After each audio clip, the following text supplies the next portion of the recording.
નમસ્કાર ખેડૂત મિત્રો, આપણે જોઈ રહ્યા છીએ કે ખેતીમાં આજે દાડે ને દાડેથી ઉત્પાદન ઘટતું જઈ રહ્યું છે. તો આ ઘટતું ઉત્પાદનનું સોલ્યુશન શું છે અથવા એના જે કારણો છે એનું નિરાકરણ શું છે, નિરાકરણ લઈને આવી છે એગ્રેસિયા કંપની. આ છે કાર્બન 48 એગ્રેસિયા કંપનીનું. તો તમે જોઈ રહ્યા છો કે દાડેના દિવસે ને દિવસે જે ઉત્પાદન ઘટી રહ્યું છે, એવું ઉત્પાદન ઘટવાનું કારણ છે આપણે જમીનની કેર કરી નથી. એટલે કે જે જમીનની જે કાળજી લેવાવી જોઈએ કાળજી લીધી નથી.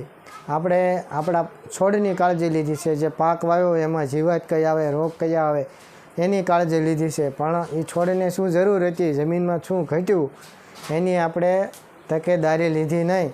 જેના કારણે આપણી જમીન કડક થઈ, આપણા પાણી ખરાબ થયા અને આજે સમય એવો આવીને ઊભો છે કે આપણે ઉત્પાદનમાં પણ લોસ કરી રહ્યા છીએ. ઉત્પાદન ઘટતું જાય છે દાડેથી. તો આ ઉત્પાદન જે ઘટવાનું જે કારણ છે એ છે આપણી જમીનમાં ઓછો થતો ઓર્ગેનિક કાર્બન. એક સમય એવો હતો કે આપણે અગર પશુપાલન હતું અને આપણે દેશી ખાતર ભરતા હતા, તો રાસાયણિક ખાતર અને દેશી ખાતર બેયનો મિશ્રણ થતું હતું, જમીન બેનો રેશિયો જળવાતો હતો, જેના કારણે જે ઉત્પાદન હતું એ અપ જતું હતું. 2012 પછી એક એવો સમય આવ્યો કે રાસાયણિક ખાતરનું પ્રમાણ વધ્યું, દેશી નાખતા બંધ થઈ ગયા, જેના કારણે જમીનમાં જે ઓર્ગેનિક કાર્બન જે હોવો જોઈએ એનો ઘટાડો થયો અને આપણે ઉત્પાદન લોસમાં જતું ગયું, એટલે કે ઉત્પાદન દાડેથી ઘટતું ગયું. તો આજે તમે જ્યાં જુઓ ને એક જ વાત આવે છે કે organic carbon, organic carbon, organic carbon. કૃષિ યુનિવર્સિટીઓ પણ દરેક જગ્યાએ ઓર્ગેનિક કાર્બનની વાત કરે છે. તો આવી જ ઓર્ગેનિક કાર્બનવાળી એક અદ્ભુત પ્રોડક્ટ એટલે એગ્રેસિયાનું કાર્બન 48 જે મારા હાથમાં છે. આનું માપ વીઘે માત્ર 100 થી 200 ગ્રામ છે. આની અંદર 48% ઓર્ગેનિક કાર્બન આવે છે. આમાં ઓર્ગેનિક કાર્બનની સાથે સાથે આમાં હ્યુમિક, ફુલવિક અને પોટાશ, એ પણ પોટાશ ઓક્સાઇડ સ્વરૂપમાં છે, જેથી કરીને છોડવો તરત લઈ શકે. હવે આની અંદર જે મેટર આવે છે, જે વસ્તુ આવે છે એનું શું કામ છે એની જો ટૂંકમાં વાત કરીએ તો આની અંદર જે ઓર્ગેનિક કાર્બન આવે છે જે તમારી જમીનને પહોંચી રાખશે, જમીનનો CN રેશિયો મેન્ટેન કરશે, જમીનની ભેજ ધારણ શક્તિ વધારશે અને જે કાંઈ રાસાયણિકો નાખો છો એનું બેલેન્સ કરી અને એને છોડવાને લેવરાવશે. પછી ઓર્ગેનિક કાર્બનની સાથે સાથે આમાં હ્યુમિક આવ્યું છે, હ્યુમિક આવે છે. હ્યુમિક જે કાંઈ જમીનમાં તત્વો છે એ તત્વોને ખેંચીને મૂળ સુધી લઈ જશે, એને અવેલેબલ સ્વરૂપમાં ફેરવશે.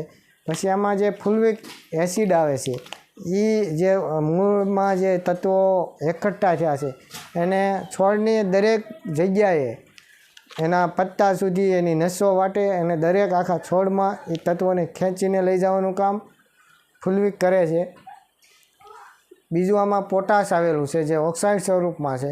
પોટાશનું કામ છે છોડની રોગ પ્રતિકારક શક્તિ વધારવાનું, છોડને તંદુરસ્ત રાખવાનું, છોડને જે કાંઈ ટેમ્પરેચર વધઘટ થાય, વધુ વરસાદ પડે, વધુ ઠંડી પડે, વાતાવરણીય બદલાવો થાય એની સામે છોડને ટકાવી રાખવાની શક્તિ આપવાનું કામ એ પોટાશનું છે. તો આ એક એવું બેલેન્સ છે કે આની અંદર છોડને મજબૂત રાખવા માટે એ ઉત્પાદન વધુ આપે એવો કરવા માટેની જે કાંઈ ઘટતી વસ્તુ છે એ આની અંદર આવેલી છે. આ તમે ડ્રીપ દ્વારા પણ આપી શકો છો. તમે કોઈ પણ રાસાયણિક ખાતરો આપતા હો એની સાથે ભેળવીને આની સાથે મિક્સ કરીને વેરીને પણ આપી શકો છો. બંને રીતે આનો ઉપયોગ થાય છે. પાણીમાં નાખો એટલે આ પાણીમાં દ્રાવ્ય છે, પાણીમાં ઓગળીને ડ્રીપ દ્વારા પણ આપી શકો છો.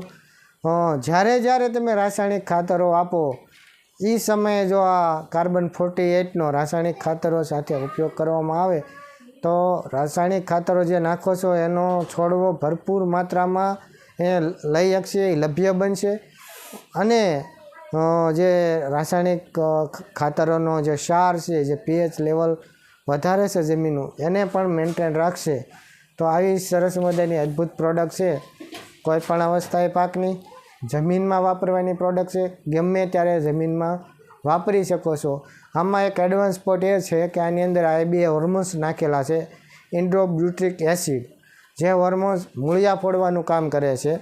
એટલે કે તમે જે કોઈ ક્રોપ હશે અને જે તંતુમૂળ છે એની સંખ્યા વધારવાનું કામ કરે છે. આની અંદર જે હોર્મોન્સ એને કોઈ વાતાવરણની અસર થતી નથી. એટલે કે તમે કોઈ પણ ટેમ્પરેચરે આનો ઉપયોગ કરશો, કોઈ પણ તાપમાને ઉપયોગ કરશો તો એ હોર્મોન્સ એનું કામ કરશે. બીજો એડવાન્સ પોઈન્ટ એ હોર્મોન્સનો એવો છે કે આ હોર્મોન્સ કોઈ પણ ફૂગનાશક જમીનમાં આપશો તેમ છતાંય તે આ હોર્મોન્સ એ તંતુમૂળ ફોડવાનું કામ કરશે, એનું કામ બંધ કરી નહીં દે. જે તમારે અમુક વસ્તુમાં જે મર્યાદાઓ આવે છે કે જે આપણા બાયોલોજીકલ જે ફંગીસાઇડો છે કે અમુક ટેમ્પરેચરે કામ કરતાં બંધ થઈ જાય, અમુક ફૂગનાશકો કે સલ્ફર કે કોપર આરે વપરાણા હોય તો બંધ થઈ જાય. એ મર્યાદા આ કાર્બન 48માં દૂર થાય છે. એ આનો એડવાન્સ પોઈન્ટ છે. બીજા નંબરે કે આ કાર્બન 48 જે રહ્યું એ આ તંતુમૂળને એના હ્યુમિક ફુલવિકને એ બધું એમાં તો કામ આપશે જ તે, એનું કામ તો કરશે જ તે. પણ કોઈ પણ ફૂગ આવી હોય, લીલો સુકારો આવ્યો હોય કે કોઈ પણ છોડવા મરતા હોય ત્યારે જો ફૂગના સમયે કાર્બન 48 પ્લસ ફંગીસાઇડ કરવામાં આવે તો આ મૂળ ફોડવાનું કામ કરશે અને ફંગીસાઇડ એ ફૂગને દૂર કરવાનું કામ કરશે. તો સૌથી બેસ્ટ પરિણામ અને ઝડપથી રિકવરી કોઈ પણ ફૂગમાં પણ થઈ શકશે, જમીનજન્ય ફૂગમાં. આ એનો એક પ્લસ પોઈન્ટ છે.